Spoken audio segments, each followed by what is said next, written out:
मान जा तू बात राजा आज भोर खेपो बनल बा इज्जत जोनी माटी में तू लेपो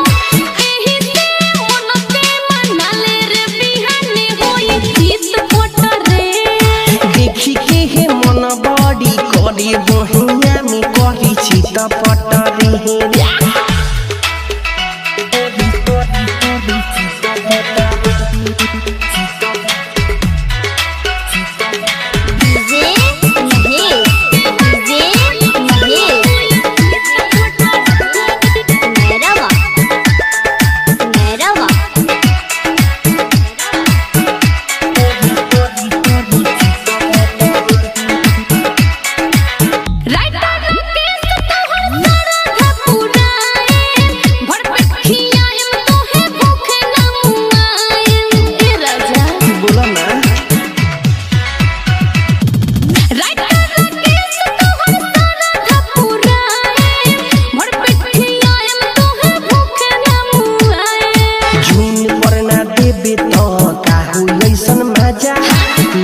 सहल के खिया दिलब के खाजा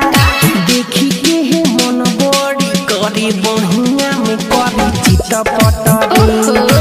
एही से मन पे मनाले रे बिहाने होई जीत पटरे खुरपी डेली लेके चललू करे घसा बाही अच्छा हम रहनी पानी पटावत गइलू तू भेटाई देखी के हे मन बड़ी करे बहिया में करी चित पटरे